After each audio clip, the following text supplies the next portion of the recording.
Hello folks, Horace Lever here again. What Jamaica wants and does not want. There's a powder keg sitting on Jamaica's doorstep. It is Haiti. The airport at the capital, Port-au-Prince, is closed. 3 American commercial planes were shot at. 1 attendant wounded. Bullet wounds are evident. Bullet holes are evident in the planes. So the US has prohibited any more flights from their country for the next 30 days. This episode follows on the political instability in the ruling Transitional Council.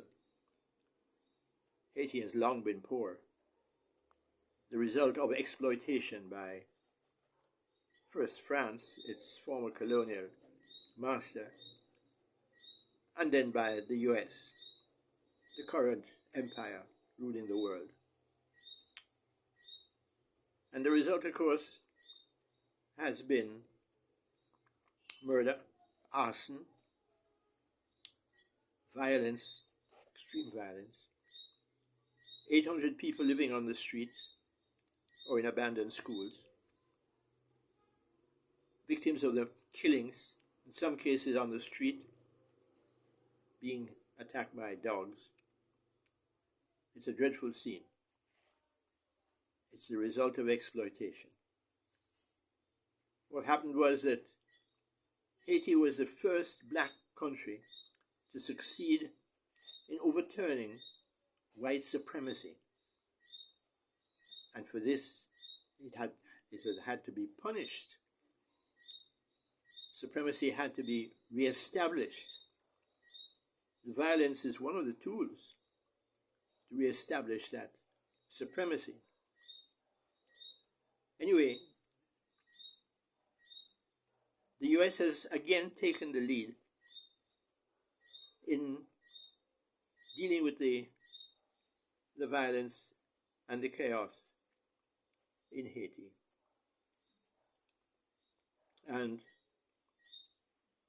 But it has had to have other people fronting for it, because the unpopularity of its previous efforts have been so evident to the Haitians themselves and to many other peoples as well. So, the recent event is that 3 of the ruling council have been accused of corruption.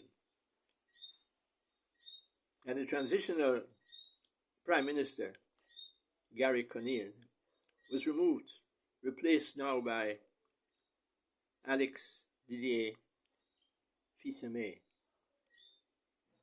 And this bit of instability in the council gave the people on the street who are engaging in the violence try to seize more power. Hence the violence that has closed the airport. Meanwhile, Jamaica and other Caribbean countries are challenged by the condition of Haiti. And that condition is refugees. The result of the condition is refugees. In Jamaica, the first boatload started arriving in July 2023. There were 6 or 7 of these. I mean, the numbers coming are not very large, despite the Minister of National Security in Jamaica claiming that Jamaica has no intention of being overwhelmed by an avalanche. Nothing of the sort has occurred. No avalanche. But Jamaica has turned back at least 130 Cubans who have come. Turned them back without any due process as to what they were. They have been simply shipped back as illegal entries or as criminals. And to this, of course, there have been Jamaican civil society bodies,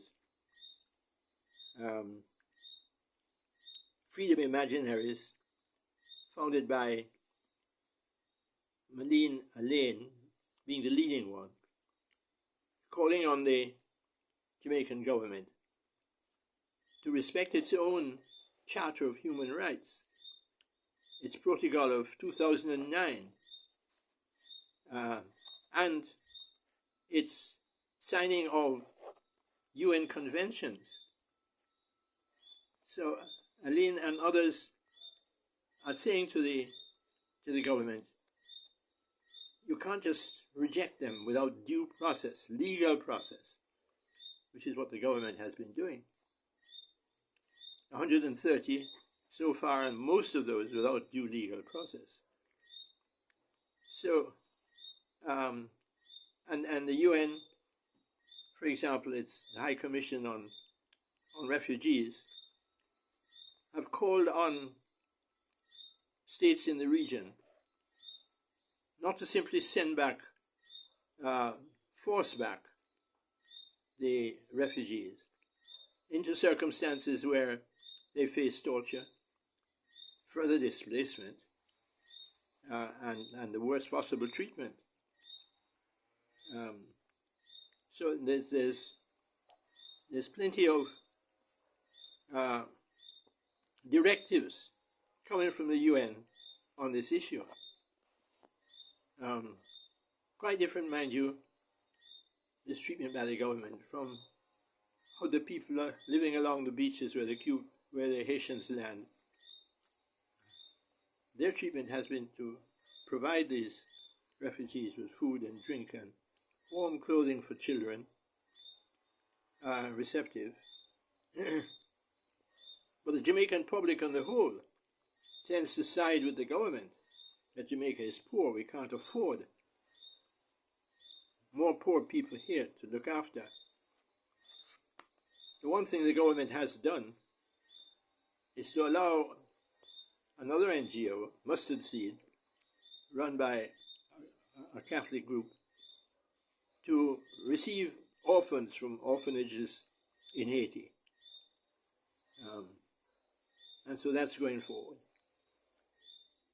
But apart from this humanitarian side, there's another dimension, which is handling of the chaos and the violence.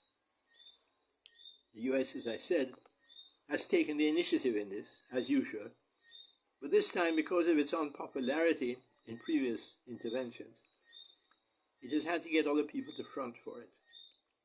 So first of all, it's with a tremendous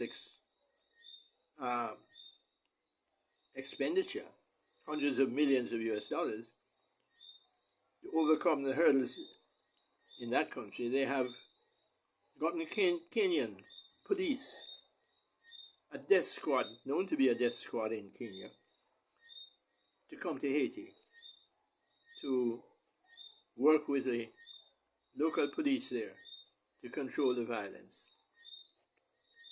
It hasn't been working, of course, hasn't been successful at all, as the closure of the airport shows. But the other aspect is the political aspect. And with UN backing and cooperation from countries in the region like CARICOM, they have established an interim council. This is the one which has just appointed a new prime minister.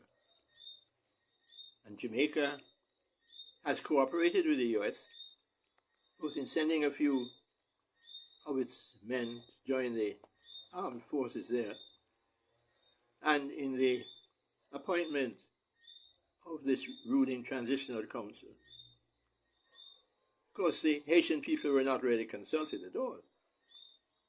And the result is what we have seen already. I'm sorry to say that Jamaica has been siding with the US in all of this. But that's the way it goes. And there are other groups in Haiti, like the Montana group, that are fighting against the corruption and against the violence. But all the West is told, with regard to the violence, is about Cherisier, known as barbecue, and his criminal gang, and his past as a former cop, and so on. But as a result, the positive forces in Haiti that are struggling, because the Haitian people are not passive in this at all.